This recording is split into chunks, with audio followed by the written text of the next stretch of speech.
Este podcast é apresentado pelo Tecnoblog. Agora, a gente olha para o outro lado, por exemplo, né, e vê que ele tem uma conexão com a China que é muito forte mesmo. E não é dizer assim, toda grande empresa hoje tem ligação com a China, né? A Apple tem uma enorme ligação com a China, várias outras empresas. Mas o caso dele parece um pouquinho diferente. Em primeiro lugar, ele está comprando uma rede social, né? E a gente sabe que a China não é muito amigável, né, com essa questão de liberdade de expressão. E outra coisa é que a gente vê que a China tem um tratamento bem diferenciado com ele. Bem diferenciado mesmo.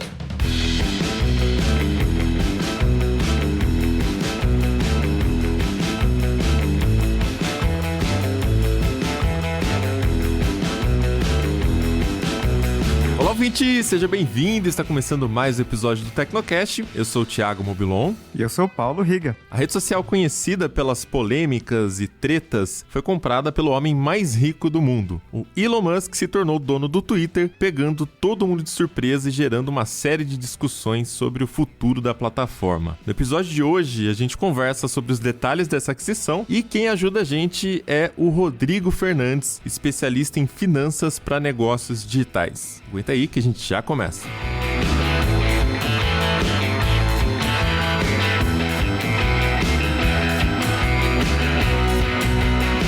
Nessa altura é provável que você já sabe que o Elon Musk se tornou o dono do Twitter. Esse foi um dos assuntos mais comentados na área de tecnologia nos últimos tempos. A rede social soltou um comunicado no dia 25 de abril, anunciando que tinha chegado a um acordo com o Musk. Ele vai pagar $54,20 por ação da empresa. O negócio vai ter um valor total de $44 bilhões. Isso não significa que o Twitter já esteja nas mãos do Elon Musk, apesar dos acionistas majoritários já terem aprovado o negócio e tal, ainda é preciso um aval da Assembleia dos Acionistas que, teoricamente, ainda pode recusar essa venda. Também falta uma análise da Comissão de Valores Mobiliários dos Estados Unidos que pode questionar a aquisição. No entanto, não é comum que as autoridades americanas interfiram nesse tipo de aquisição. Então, mesmo que tudo dê certo no final das contas, a expectativa é que ainda passe alguns meses até que o Elon Musk receba, de fato, o controle total da empresa. E controle no sentido bem objetivo, já que ele pretende tirar o Twitter da Bolsa de Valores e mudar a empresa para capital fechado. Então, naturalmente, tem muita gente que não tá gostando nem um pouquinho dessa história, né, Riga? Se fosse uma pessoa qualquer, talvez não tivesse tanto barulho, mas é o Elon Musk e os ânimos acabaram ficando mais acalorados. Todo mundo tem uma opinião sobre Elon Musk. E hoje, ele é o homem mais rico do mundo, né? Isso é uma informação pública. A fortuna dele está estimada em $269 bilhões. Não sei se vocês podem fazer essa conta de cabeça, mas dá mais de R$1 trilhão, né? E na internet tem uma regra que é: ninguém gosta de bilionário. Então, essa raça, né, de pessoas com muito dinheiro e tal, não é muito benquista lá nas redes sociais. O Elon Musk está envolvido em diversas outras empresas. A mais conhecida é a Tesla, né, de carros elétricos, está avaliada em $1 trilhão. Tem a SpaceX, muito bacana, fabricante de material para exploração espacial, que tem vários contratos, inclusive com a NASA. Uma mais recente, que é a Neuralink, investe em pesquisas para criar aquelas interfaces cérebro-computador, muito loucas, tem um Tecnocast sobre isso. E o Musk, ele não surgiu ontem, né? Ele fundou ou ele tem participação em várias companhias bastante inovadoras, bastante importantes para o futuro. Se a gente for voltar no passado, uma empresa que ele fundou mais tarde se tornaria o PayPal, que é um serviço bastante utilizado hoje em dia. E essa carreira do Musk criou toda uma aura de pioneirismo, genialidade em torno dele. Lembra uma coisa meio Steve Jobs em alguns momentos, e de fato ele tem muitos fãs. Mas também tem críticos na mesma medida, né? Por isso que essa compra, Elon Musk fez uma oferta, 44 bi para comprar o Twitter, né, que é uma rede social muito querida, isso gerou muito falatório. No Twitter, naquele dia, tava explosivo. O Elon Musk, ele é o Silvio Santos do Twitter, né? Ele é aquele cara que, como um idoso que já chegou numa certa idade, ligou foda-se e fala merda torto e direito ali, não tá se portando com nada. Ele é meio que isso no Twitter, né? Ele fala várias coisas e não tá nem aí, né? O que estão falando, não pensa muito no impacto que ele tem na sociedade, liberdade nas decisões das pessoas também. Então, o Josué fez até uma coletânea aqui de algumas coisas bizarras que já rolaram no Twitter, protagonizadas pelo Musk. Teve, por exemplo, a vez que ele desafiou o presidente russo, Vladimir Putin, para um mano a mano, e o prêmio do vencedor seria a Ucrânia. Bom, eu queria que isso tivesse acontecido, apesar de tudo. Recentemente, ele também fez uma piada com a aparência do Bill Gates, colocando a foto dele do lado do emoji de um homem grávido. E junto com a imagem, ele tweetou, abre aspas, caso você precise perder uma ereção bem rápido, fecha aspas, né? Piadas ótimas aqui. Enfim, esse ataque seria pelo fato do Gates ter vendido ações da Tesla, apostando que o preço delas ia cair depois. Esses são alguns exemplos de coisas bestas, mas tem assuntos mais sérios. O Musk já minimizou o pânico com a pandemia da Covid-19, por exemplo. Lembro, inclusive, né, lá no começo, onde ele estava defendendo que não faz sentido o pessoal ficar em casa, enfim. Ele falava essas coisas abertamente, sem muita preocupação, e a gente sabe que isso tem um impacto, né? Não são só palavras ao vento ali. E antes disso, em 2018, ele tweetou que estava pensando em tirar a Tesla da Bolsa de Valores. Ele nunca cumpriu essa promessa, mas ela fez com que as ações disparassem na época, o que pode ser considerado uma manipulação de mercado. Esse tweet custou ao Musk um processo por fraude e ele teve que pagar 20 milhões de multa e foi demitido da posição de presidente executivo da Tesla. Acho que o cargo é o pior, né? Porque 20 milhões pro Musk não acho que faz qualquer diferença também. Mas o Musk, ele tem esse histórico de mexer com mercados, umas coisas cheirando manipulação, né? Criptomoedas, acho que é um exemplo mais claro. O preço do Bitcoin já sofreu várias variações devido a alguns tweets do Elon Musk. Da última vez, ele afirmou que ele aceitaria Bitcoin como pagamento na Tesla. O exemplo mais claro é o Dogecoin, né? Outras criptos aí. Ele tweetou um ar sobre Dogecoin, e aí explodiu a cotação da moeda, né? Que é uma meme coin, né? Vale fração de centavos ali. Então, quando sobe, muitas vezes acaba subindo bastante, e aí tem aquela galera que vende, tem aquela galera que compra lá na alta e despenca logo depois, enfim.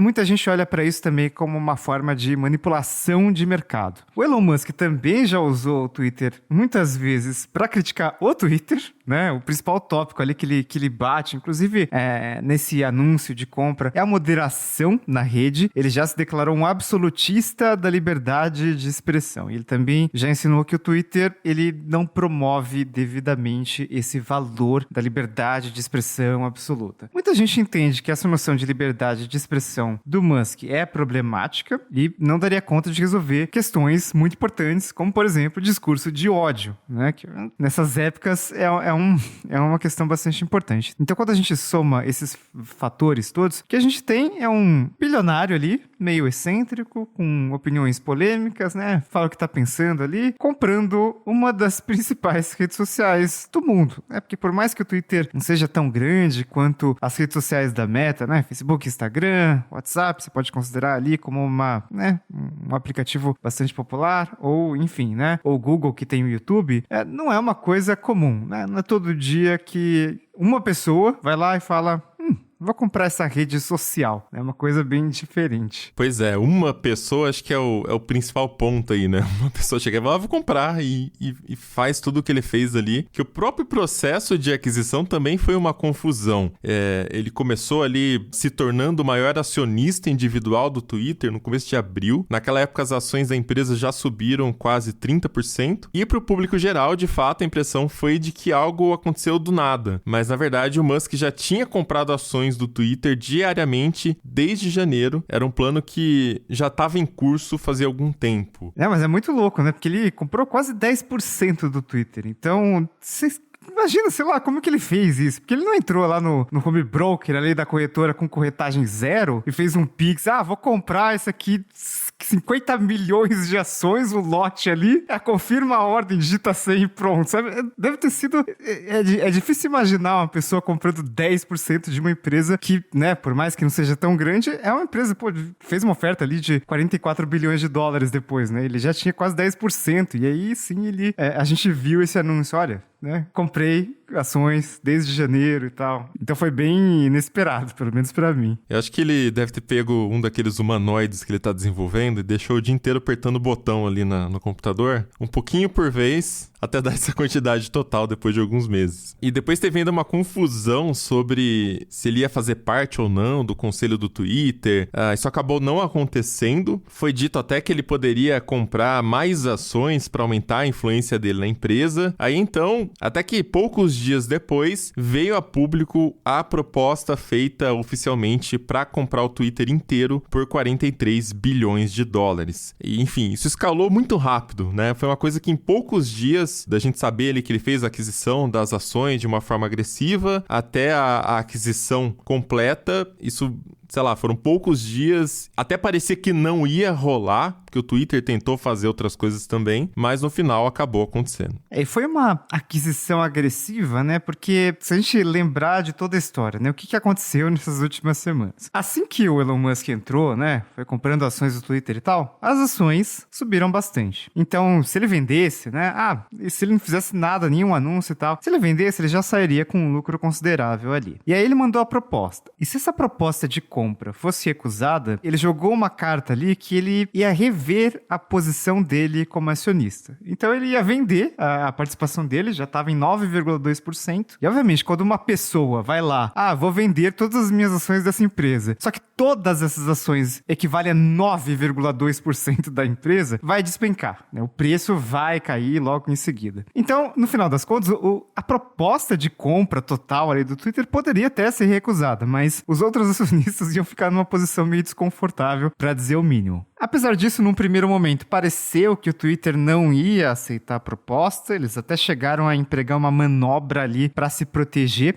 Essa manobra, ela é conhecida como Poison Pill. Ela é usada, geralmente, por acionistas de empresa para se protegerem de aquisições hostis, né? Que, né, vamos combinar, foi exatamente isso que aconteceu. Bem resumidamente, Poison Pill, ela permite que certos acionistas tenham desconto na compra de mais ações da empresa e assim eles conseguem se proteger de um comprador externo. Essa estratégia toda de Poison Pill, tudo que o Twitter acabou fazendo ali, dificultava os planos do Elon Musk no primeiro momento, só que aí, né, veio a reviravolta, veio a notícia de que o conselho aceitou, né? A proposta havia sido aceita. Então, o Elon Musk, né, vai ser o dono do Twitter, pelo menos isso é o que se espera.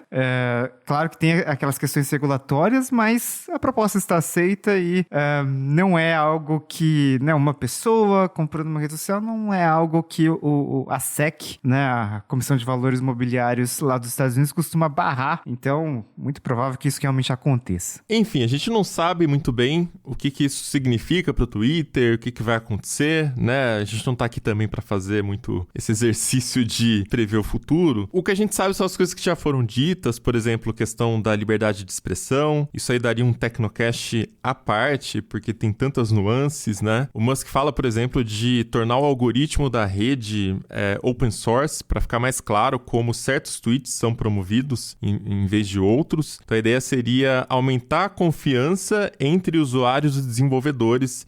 Chegou a falar até de colocar o algoritmo no GitHub, né? É uma ideia que parece interessante, porque você dá mais acesso para as pessoas entenderem como que funciona o algoritmo, qual que é a dinâmica, só que, por outro lado, você está dando também a receita do bolo. Então, quem estiver mal intencionado pode simplesmente ir lendo ali o funcionamento do algoritmo e manipulando, né? Faz os posts e faz as divulgações ali da forma que vai fazer ficar no topo do algoritmo. Inclusive, esse é o motivo pelo qual o algoritmo do Google é tão bem guardado e o motivo pelo qual eles estão tão vagos quando é para falar se tal coisa é boa ou ruim, né? O time de search do Google, que eles sabem que uma vez que o algoritmo seja público, as pessoas vão começar a manipular o que aparece ali nos resultados. Então, pelo menos no discurso, o que a gente vê é que o Musk parece, né, ter uma visão um pouco idealista de como o Twitter tem que funcionar. Resta saber se essa visão vai mudar alguma coisa objetiva na rede, não só do ponto de vista do funcionamento, mas também em como ela poderia gerar lucro. Então, para entender um pouquinho melhor os aspectos desse negócio, dessa compra, a gente bate um papo aqui com Rodrigo Fernandes, que é especialista em finanças para negócios digitais. Bora lá pro papo.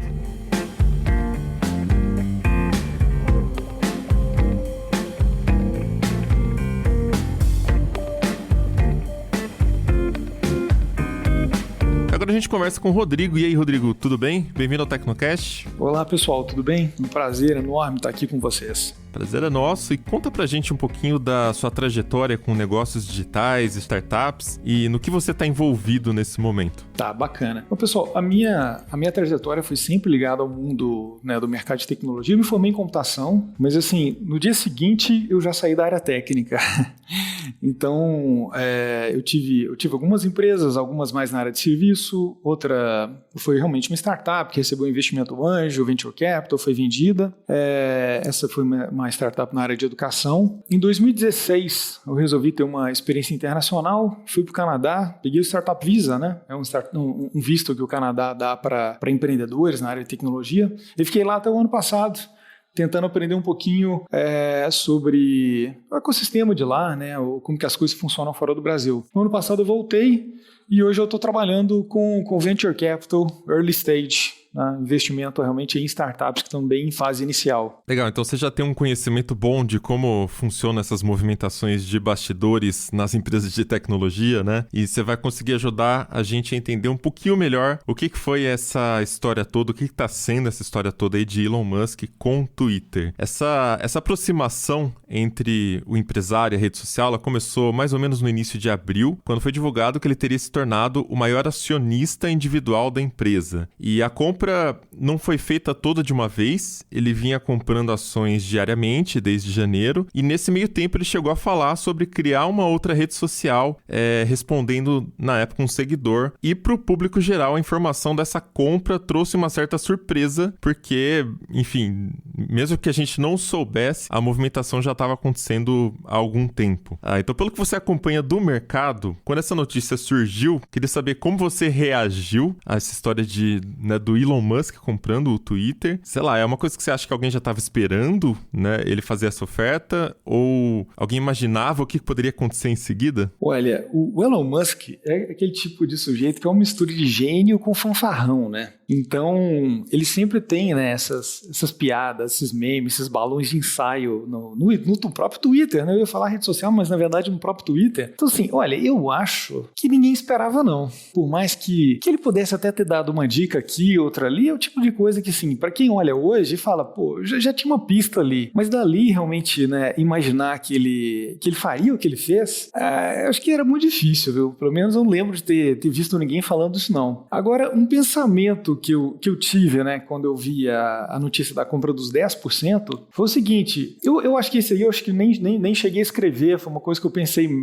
comigo mesmo. Falei, puxa vida, eu acho que o Elon Musk não é um cara, assim, que tem cara muito de fazer parte de um conselho, né, de discutir com o board o que vai fazer e ser um voto a mais com 10%. Eu falei, pô, me parece engraçado o Elon Musk se colocar nessa posição. E, efetivamente, né, logo depois ele vem com oferta de compra da empresa inteira, né. Parece que com os 10% ele até tentou, né, se uma forma de ter realmente uma voz dentro da empresa um pouco mais forte, mas o board ficou bem assustado, criaram até umas cláusulas, né, que impediria ele de comprar mais. Aí, eu não sei se, enfim, né, já era o plano dele inicial, mas dali a pouco ele, né, parece que falou, poxa, aí não, né, isso eu não quero, então eu vou comprar tudo. Mas realmente eu acho que isso aí surpreendeu toda a internet mesmo. E quando a gente fala do Elon Musk, né, tem vários empreendimentos em que ele está envolvido, né, Tesla, SpaceX, e no Twitter, especificamente, a gente vê algumas ações um tanto questionáveis, né, no perfil dele no Twitter. Então, criptomoedas, né, toda aquela história da Dogecoin, então ele já foi praticamente sozinho responsável por grandes oscilações, né, de especulação de criptomoedas, então o negócio subia 20%, quando ele falava um A, aí depois ele falava B, aí caía 30%, não sei o quê. E dá pra dizer que algumas dessas ocasiões se enquadram até numa manipulação de mercado. Então é um estilo bem agressivo de operar. A gente viu também um pouco disso nesse caso do Twitter. E você, Rodrigo, chegou a comentar numa thread que o Elon Musk tinha colocado o Twitter numa situação em que talvez o Twitter tivesse ficado sem escolha, a não ser aceitar a proposta. Então eu queria que você explicasse melhor isso,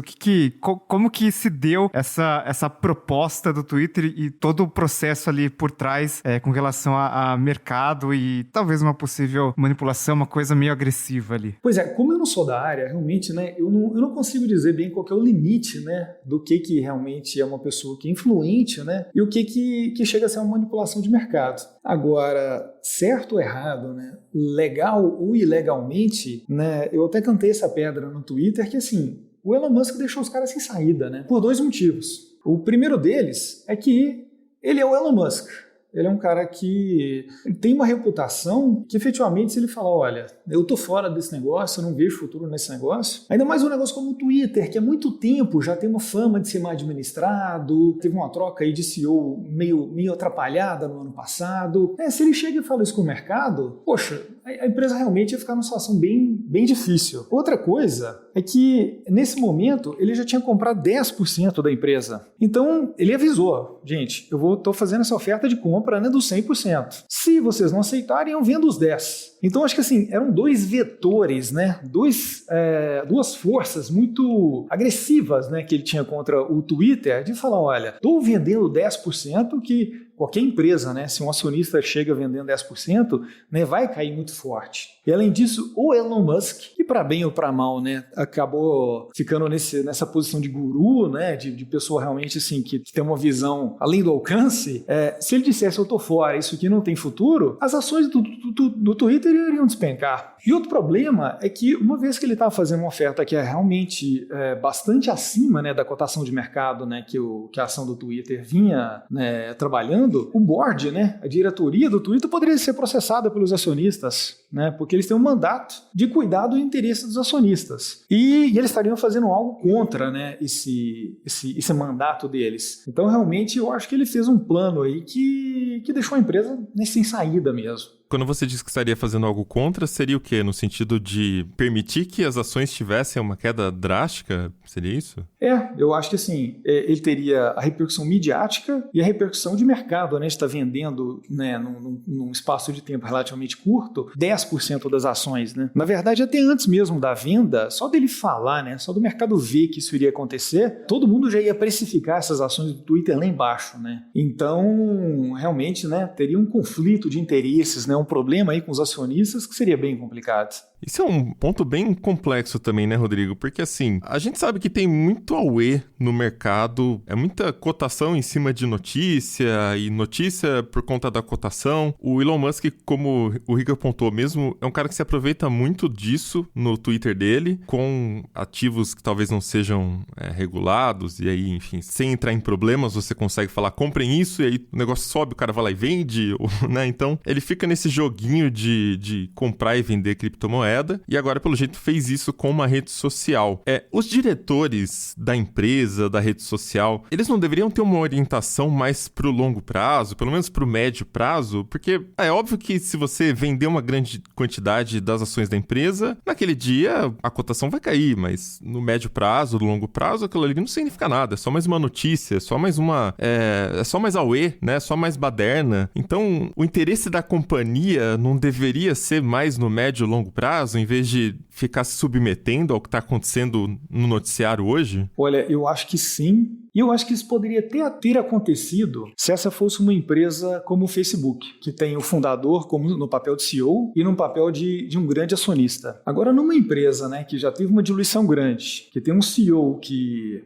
é de mercado, né, que era da equipe. Enfim, não é aquele CEO, né, que foi o fundador, que tem um sentido de missão, que vai bancar, né, aquela decisão, mesmo que seja contrária aos maiores interesses do mercado, como de certa forma o Zuckerberg está fazendo no Facebook, né, com investimento no metaverso. Nesse caso, eu acho que realmente o executivo fica sem saída, o conselho fica sem saída. E a estrutura do Twitter, além de tudo, né, a estrutura de ações, é daquele tipo que é considerado como uma boa prática de mercado, que é assim, aquele que tem mais ações, tem mais votos. No Facebook, não. O Zuckerberg tem um tipo diferente de ação que dá o controle dele da empresa praticamente se ele tiver uma parte, né, muito menor da empresa do que ele tem hoje, muito menor que outros investidores. Então, acho que tem uma série de fatores aí, né, da estrutura da societária, o poder de influência, de decisão do CEO atual, até mesmo uma coisa quase que filosófica, né, dele ser um executivo e não o fundador mais missionário, né, com uma missão, realmente deixaram ele numa posição sem saída. Mas, Rodrigo, não sei se você também sentiu uma certa estranheza, porque antes de aceitar essa venda, né, o conselho do Twitter empregou uma estratégia chamada Poison Pill, né, que é quando a empresa permite a determinados acionistas comprarem mais ações com desconto para desencorajar um comprador hostil, né, que no caso seria o Elon Musk. E parecia, naquele momento, que eles não estavam interessados nesse negócio, mas aí de repente veio a notícia, sim, aceitamos e é isso aí, Elon Musk, vamos ver, próximos passos, regulação e tudo mais. Qual que foi a lógica dessa jogada? Quer dizer, por que o conselho parece, né, ter voltado atrás com essa estratégia e acabou permitindo essa venda? Pois é, eu tenho uma hipótese, né? O caso do Twitter tem algo também que é um pouco atípico, é que os conselheiros, né, o board, né, da empresa, em geral tinha uma participação de ações muito pequena na empresa, né? Então, assim, aquele problema, né, aquela questão de estar representando o acionista fica também numa saia justa, né? Porque são pessoas que praticamente não têm ações, mas precisam representar os acionistas. E os acionistas ali recebendo, né, uma proposta, né, de valorização muito boa, né, das ações que eles tinham. Olha, o que eu acredito é que foi pressão dos principais fundos, dos principais acionistas. Eles devem ter chegado lá no board e falar, olha, poxa, não dá, tem que aceitar isso aí. Vocês como conselho tá tudo muito bem aí, mas quem tá com dinheiro nessa empresa mesmo, né, e que pode perder ou ganhar dinheiro somos nós. Então, eu acredito que deve ter rolado uma pressão ali para que eles mudassem de opinião.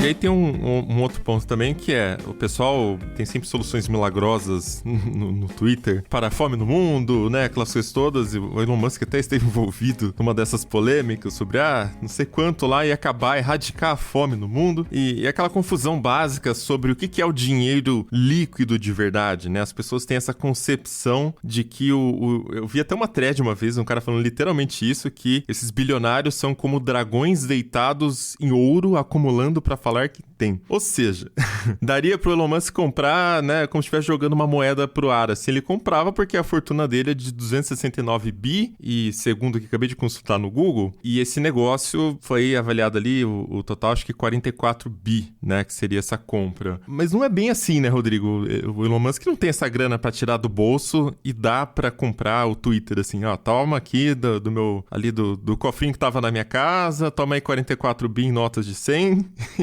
Loga aqui no aplicativo do banco, faz um Pix pro conselho do Twitter. 44.000.000.000,00. Enviar, confirma, acabou. Aí conta o número de zeros pra ver se tá certinho. Como que é feita essa compra, né? Você consegue explicar de uma forma mais simples pro ouvinte, que a gente não tem, né? Muitas vezes a gente não vai ter essa dimensão. Acho que ninguém tá ouvindo o Tecnocast, tem tanto dinheiro na carteira, né? Pra entender essas transações. Mas tem uma parte que vai ser de empréstimo, tem uma parte que vem do bolso. Como é que é feito nessa movimentação aí? Pois é, agora, né, nesses últimos dias, a gente descobriu que uma parte veio de uma venda que ele fez de ações da Tesla, se não me engano, algo aí na casa de 8 bilhões de dólares, mais ou menos. Eu acho que mais uma parte, né, que ele, enfim, já tinha na poupança. Reserva de emergência ali. Reserva de emergência para alguma coisinha. E o restante foi um empréstimo, né, que ele deu como garantia ações, né, e outras coisas que ele tem de patrimônio, né? Obviamente, o empréstimo gera juros, né? Por mais que seja um empréstimo com garantias muito boas, muito reais, né, de uma pessoa que consegue acesso ao crédito, né, em um nível que a gente nem consegue entender, mas, né, não existe empréstimo sem juros. Então, uma grande discussão que está tendo agora é se ele vai conseguir realmente, né, reverter o desempenho, né, do Twitter para ser uma empresa que vai gerar mais resultado, né, de modo que ele consiga pagar esses juros aí, né, do empréstimo que foi feito. No final das contas, também o patrimônio dele sendo esse, e boa parte desse patrimônio está na forma de ações das outras empresas dele, inclusive Tesla aí, né, ele vendeu 8 bilhões da Tesla. Da mesma forma, se ele vende ações da Tesla num volume muito grande para comprar ações do Twitter, a tendência é que a Tesla também despenque pelo aumento da oferta, ou não? Pois é, ele fez, né, essa venda de ações da Tesla de forma discreta, né, enquanto todo mundo estava fazendo especulação de onde ele tiraria tanto dinheiro. E assim que foi publicado, né, essa venda, né, no fechamento lá dos relatórios, ele declarou publicamente que estava encerrado, que isso não era assim só uma parte da venda que ele estava fazendo. Então eu acho que realmente ele conseguiu trabalhar de uma forma assim que ele acalmou o mercado. Na hora que o mercado ficou sabendo, ele falou, gente, já vendi, já acabou, não vou vender mais. Então, se ele tivesse, né, declarado antes, né, como no caso do Twitter, ele poderia criar um movimento de mercado, né? Mas como ninguém soube e ele ainda fechou, né, a declaração dizendo, olha, vocês estão vendo o relatório e acabou, eu acho que ele até conseguiu segurar. As ações da Tesla, como várias, né, ações de tecnologia, vinham caindo já nos últimos tempos. Mas não me parece que esse movimento do Musk acabou fazendo grande diferença nessa queda, não. É difícil imaginar o que está se passando na cabeça do Elon Musk, mas vamos tentar, né, imaginar o que está acontecendo. Porque quando a gente olha para os empreendimentos dele, né, ele tem a Tesla, né, uma das empresas mais conhecidas dele, e aí tem, por exemplo, a SolarCity. Pô, energia solar, né, carro elétrico, tem a ver ali e tal. Aí tem SpaceX, foguetes, alta tecnologia, assim como Tesla, também é uma empresa de alta tecnologia. Aí tem Neuralink, né, pô, muito legal. E aí, de repente, aparece Twitter.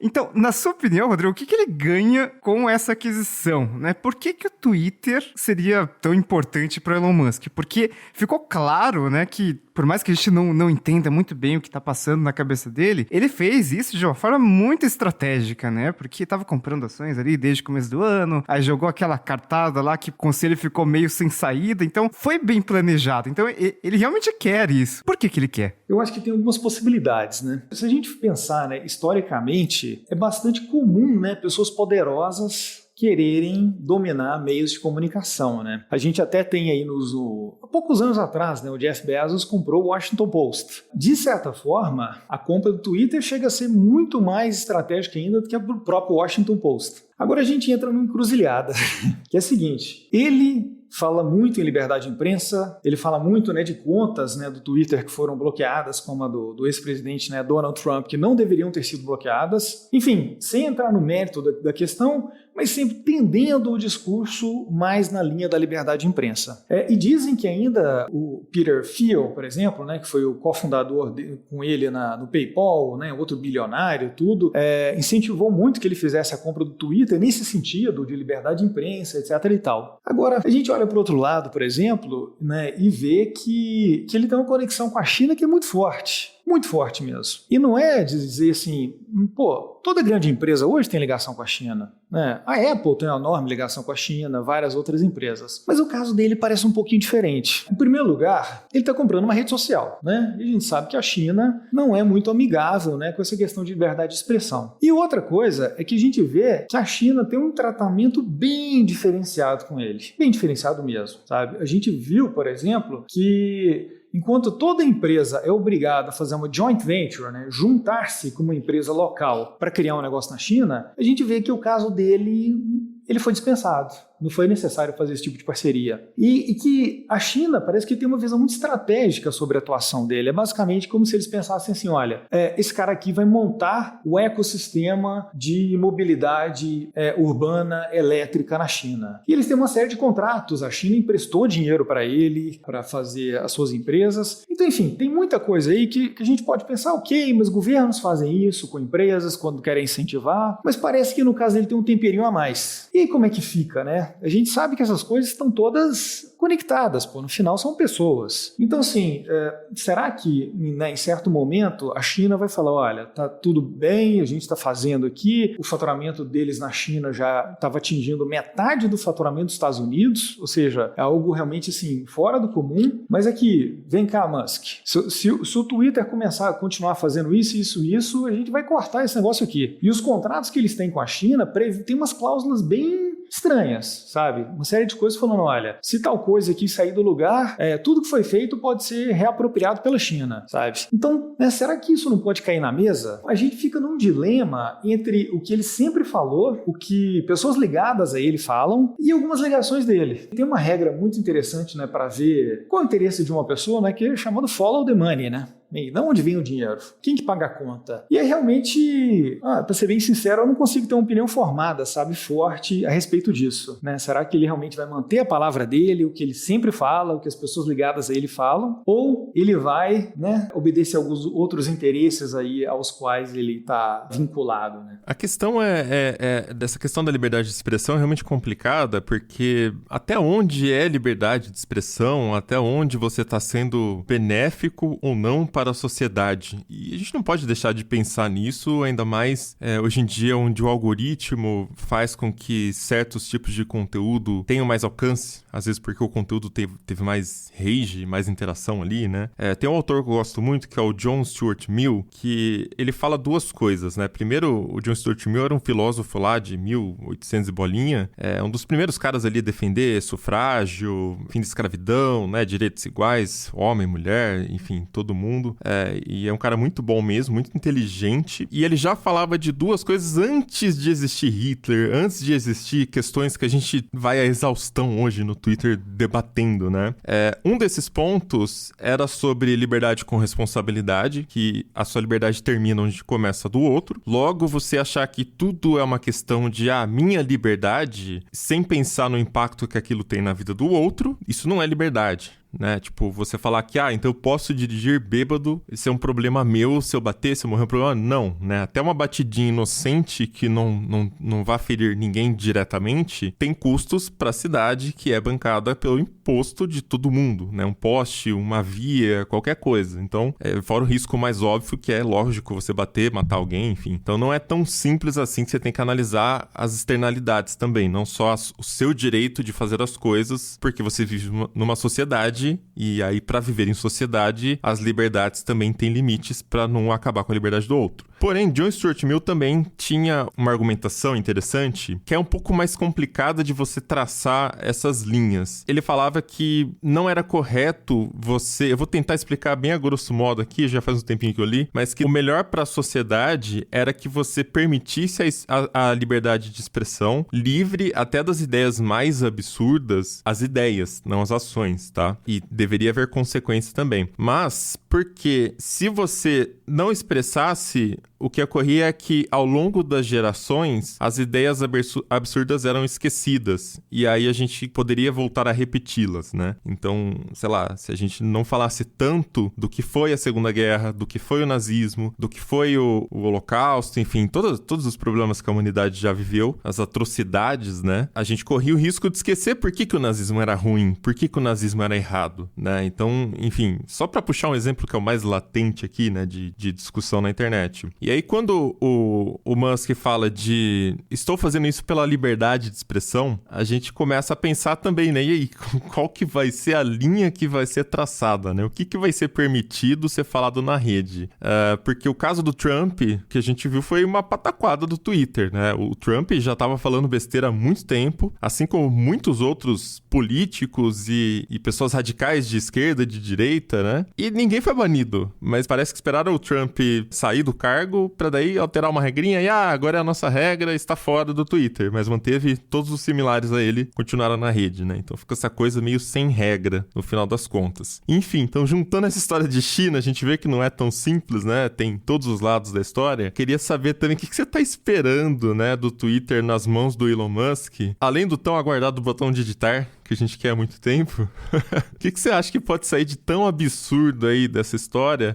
Ontem mesmo eu vi ele fazendo recomendação sobre o uso de remédio para TDAH, né? Ritalina é bom, não sei do que ela é ruim. Aí depois ele falou, recebi um e-mail agora de um amigo, falou que Ritalina é ruim. Então, tipo, sem nenhum filtro, né? Parece velho famoso que quando fica muito velho perde o filtro, fala bobagem à toa, né? O que você acha que pode sair daí? Pois é, eu acho que assim, esse comentário que você fez é muito interessante e você levantou um problema que, poxa, ele é quase insolúvel, né? Porque é óbvio que tem que existir uma linha, né? É claro, até a pessoa que seja mais extremista no sentido da liberdade de expressão, ela não vai concordar, por exemplo, que uma rede social fique divulgando, sei lá, pedofilia, por exemplo. Né? É que essa linha, Rodrigo, desculpa interromper, mas é que essa linha ela é óbvia demais, né? Mas tem outras linhas que pra gente já eram óbvias e deixaram de ser durante a pandemia, por exemplo, essa história de antivacina, anticiência, a gente fica, caramba, qual que é o limite? Onde que isso é benéfico no meio de uma pandemia, com um monte de gente morrendo, se simplesmente não tiver nenhum filtro, nenhuma orientação, nada, né? O que vai acontecer também? Pois é, complicado isso, né? Muito complicado.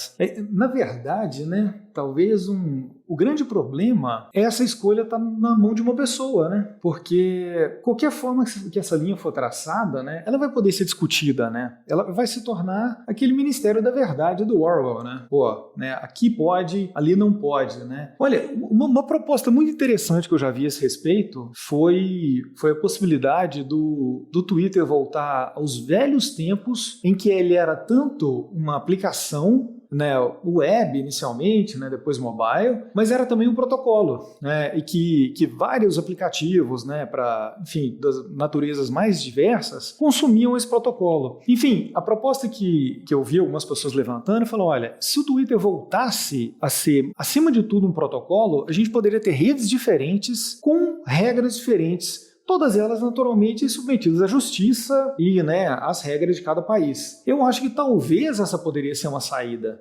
Bem, ainda assim, vai ter alguém que de repente vai implantar esse protocolo e vai abusar, né, vai colocar uma posição que seja realmente muito extremista? Eu acho que é provável que sim. Mas pelo menos assim, eu acho que talvez uma saída dessa, né, vamos dizer, nessa pluralidade, talvez ainda seja menos pior do que ter uma pessoa, um grupinho fechado de pessoas, não eleitas, né, que define qual que é essa linha, né? Bem, é o tipo de coisa que tradicionalmente, né, até realmente a gente ter as plataformas de internet e tudo mais, esse era o tipo de coisa que era definida por governos, né, que em tese, né, nos bons países eram democraticamente eleitos, né? Agora a gente, né, vai ter uma empresa aí privada, de capital fechado, que vai estar definindo o que pode ser dito e o que não pode ser dito. E amarrando essa discussão, né, que já é bastante complexa, amarrando ainda com a questão aí de um eventual, né, conflito de interesses aí com a China, das ligações que ele tem com a China, a gente pode pensar o seguinte, olha, tem várias formas da gente definir essa linha, de definir, né, o nosso conceito de liberdade, mas provavelmente nenhuma dessas definições que a gente teria seria compatível com o jeito chinês de se pensar. Então, mesmo aqueles que estão mais à direita, mais à esquerda, enfim, talvez possam ficar um pouco preocupados, né, uma pessoa com grandes interesses na China sendo quem dá, né, a palavra final sobre qual que é o limite da liberdade de expressão, né? Mais uma vez, né, seja qual for esse limite, eu acho que não é um limite que a gente gostaria de ter muito tempero de China, né, pela nossa cultura ocidental. Até porque o Twitter é bloqueado na China faz muito tempo, né? Assim como todas as outras redes sociais grandes ali,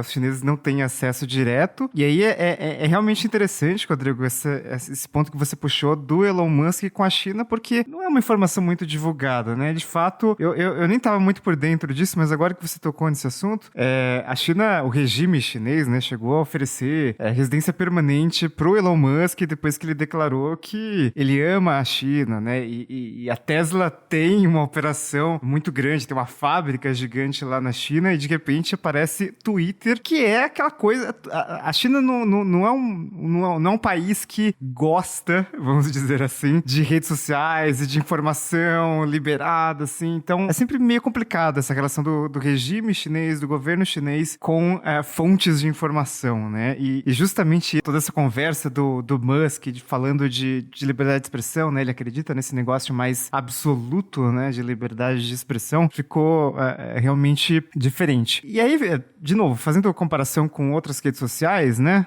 Facebook também é bloqueado, enfim, muita coisa bloqueada na China, tanto que você tem muitas redes sociais ali, muitas empresas de internet que acabam sendo muito focadas na China, né? Porque não tem o acesso às redes ocidentais lá na China. Então, acho que a única rede social que conseguiu quebrar isso meio e conseguir sair da China foi o TikTok. E agora, né, é a única que está, de fato, batendo ali de frente com o Facebook. Mas o Twitter, ele nunca teve perspectivas comerciais muito sólidas, né? Sempre foi uma rede social que tem dificuldade para fazer dinheiro, para dar lucro. Tanto que uma empresa, né, o Twitter, foi comprado ali por 44 bi, né? Essa é a proposta do Musk, que já é um prêmio em relação ao valor de mercado do Twitter, que era bem menor do que isso, enquanto que você fala de Alphabet, você fala de Meta, que são empresas, né, com valor de mercado trilionário ali, então é diferente ali. Até porque Facebook, Instagram, Google, enfim, todos eles já tinham um projeto ali muito sólido ali de publicidade direcionada. E aí com o Elon Musk,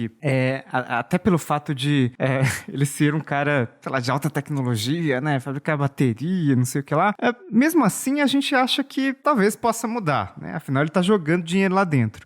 Será que a gente consegue imaginar ali quais são as possibilidades como negócio do Twitter? Quer dizer, você acha que o Elon Musk pode trazer alguma coisa de novidade em termos de negócio pro Twitter, uma rede social que sempre teve essa dificuldade de fazer dinheiro e de fato ser lucrativa? Pois é, olha que coisa, né? Quando o Snapchat foi criado, o Twitter já faturava 2 bilhões de dólares com publicidade. Quando ele foi criado, quando ele ainda nem monetizava, quando ele estava em zero, né, de publicidade. Hoje em dia, as duas empresas faturam a mesma coisa. Ou seja, o ritmo, né, da Snapchat foi muito mais ágil, né, do que do Twitter. Olha, o caso do Twitter eu acho que tem dois lados para a gente olhar. Um, que eu acho que são algumas limitações inerentes à plataforma, né? Porque assim, o Twitter, né, ele se tornou aquele lugar que você tem que estar como presença do ponto de vista de influenciador, econômica, uma influência política, é onde os grandes assuntos são tratados, né? Essas coisas não são tratadas no Facebook, no Instagram, são todas no Twitter. Só que por outro lado, a relevância que ele tem do ponto de vista de influência e do ponto de vista social não é alinhado com a relevância que ele tem do ponto de vista comercial. E aí eu acho que tem algo aí que é inerente ao produto, né? Um lugar de você ficar falando sobre questões, vamos chamar assim, né? De chatas, né?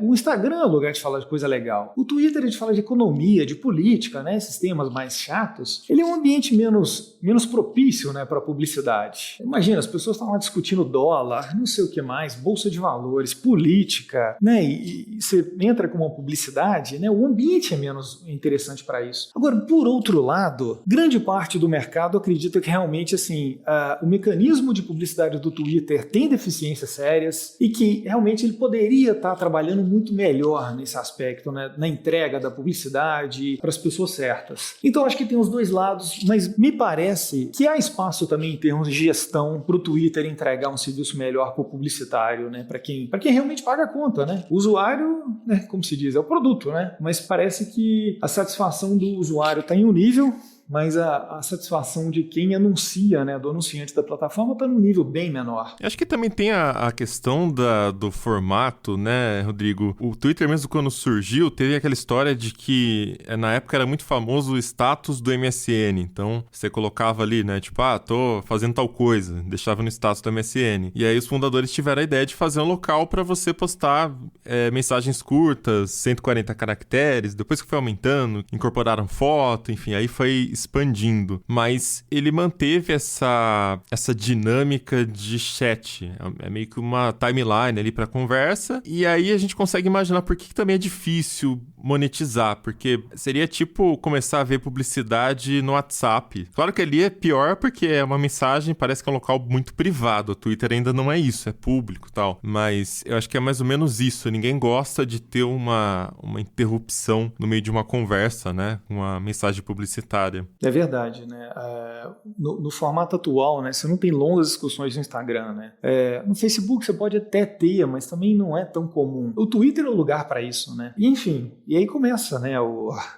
As tretas, as discussões polêmicas e de um modo ou de outro também começam os raciocínios mais ou menos encadeados, né? Aí como você bem disse, né? Ninguém quer uma publicidade no meio disso aí, né? Mas eu acho que, enfim, o Musk pode estar vendo as duas coisas, né? Realmente o lado dele que seria, enfim, ou realmente libertário ou algum interesse mesmo que não é tão nobre, né, de estar dominando um meio de comunicação tão estratégico, e o lado de negócio mesmo, de falar, dá para extrair mais valor desse negócio aí. Eu acho que pode estar tendo essas duas visões aí em cima da mesa.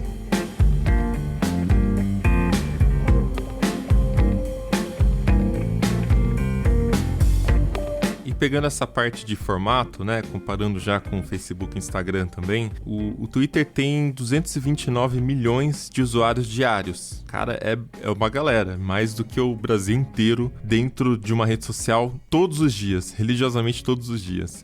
Só que, assim, é um número pequeno quando a gente compara com o Facebook, por exemplo, somando o Instagram, o WhatsApp ali, que passa dos bilhões. Se você fosse olhar, assim, o que você acha que tem no Twitter que faz com que a galera goste tanto dele? Porque quem usa gosta muito, né? Ele tem essa coisa também de as pessoas têm um carinho muito grande pela ferramenta, apesar de não ser um local que tem tanta gente. Pois é, eu acho que o formato, por exemplo, né, de mensagens curtas, ele tem muitas vantagens, né? No Brasil, né, a gente gosta muito do Instagram, mas se você for pensar, né, o Instagram ele pede uma certa arte. Nem que seja, né, uma coisa bobinha e tudo, mas ele pede um pouco, né? O Twitter não, é informação direta, texto. No máximo colocar uma imagem ali junto. Encadear um raciocínio de uma muito simples, né? Uma pessoa ela pode ter uma ideia ali rapidinho no ônibus, numa sala de espera e tweetar aquilo de uma forma muito simples. Então eu acho que essa forma de encadear ideias, de poder retweetar, das pessoas criarem uma conversação, eu acho que isso criou tanto as principais qualidades quanto os principais defeitos do Twitter, né? Ele criou uma grande praça de discussões de assuntos importantes, sérios, e criou também uma praça para tretas e confusões diversas, né? Eu acho que realmente, né, essa forma de encadear ideias, né, sejam as suas próprias ou a de terceiros, entrar em outras conversas, é o que trouxe as pessoas talvez mais interessantes para o Twitter e que, enfim, criou esse ciclo, né? Se você quer realmente, né, lidar com as pessoas mais influentes, mais interessantes, você vai encontrar com elas ali. E o mais interessante é o seguinte, né? Não é difícil, por exemplo, você fazer o comentário, né, num tweet de um cara assim, extremamente respeitado, que mora no exterior, um grande empresário, um grande professor de universidade, e o sujeito lê a sua mensagem e responder. É algo assim, relativamente comum, né? Então foi criada essa praça pública mesmo, né, no Twitter. De certa forma, aquela velha praça pública da democracia grega, o equivalente que a gente tem hoje em dia é muito mais o Twitter do que qualquer outro lugar na internet, né? Tem um livro também, já que estou citando aqui, tem outro livro que eu li sobre isso, que é o Humilhados, né, do John Ronson, se eu não estou enganado, onde ele fala justamente isso, né, a internet nos tempos atuais,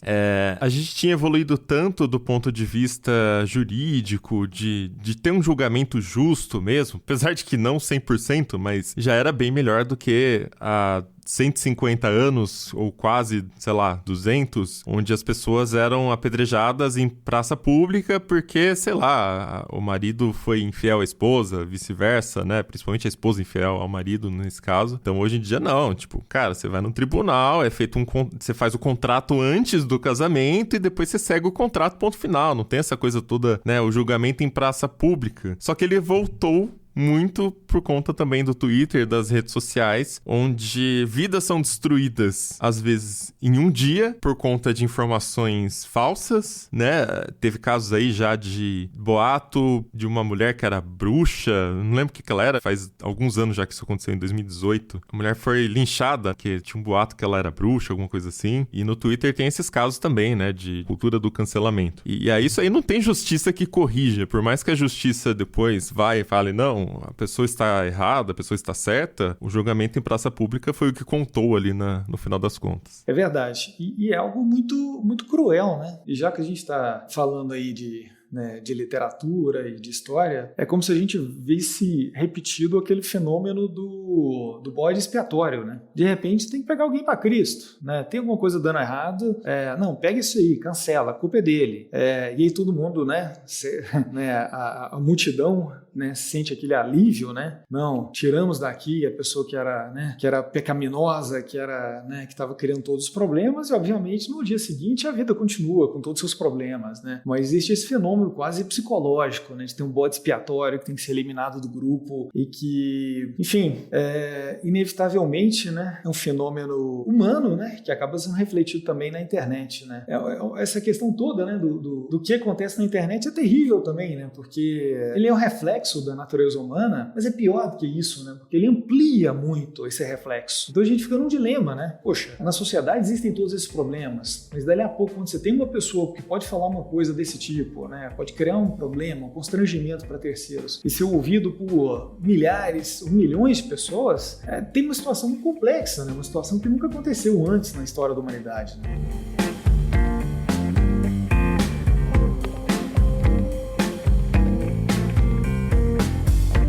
E, Rodrigo, o negócio ainda não está totalmente finalizado, né? Ainda faltam aqueles detalhes regulatórios, mas parece que as coisas estão encaminhadas.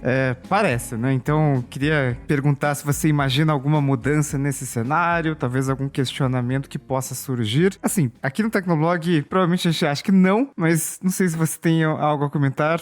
Será que o Twitter do Elon Musk é a nova realidade? Daqui a alguns meses vai oficializar e é isso aí, acabou. Elon Musk, novo dono do Twitter? Bem, acho que as coisas estão caminhando para isso, né?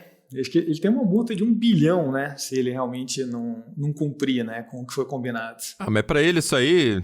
Um bi, se ele tem... Quanto que tá o patrimônio? 269? Menos de 0,5% do patrimônio dele, poxa. O meu palpite é que ele vai tentar levar esse negócio até o final, hein? Enfim, acaba incluindo, né? Entrando em questão de vaidade, né? De várias outras questões aí no meio da história, né? Então, essa altura do campeonato, por mais que ele possa pagar 1 bi e tudo mais, eu acho pouco provável. Realmente, ele teria que ter um problema, eu não sei, realmente alguma coisa muito séria no meio do caminho aí para realmente, né, desistir ou ser impedido de fazer esse negócio.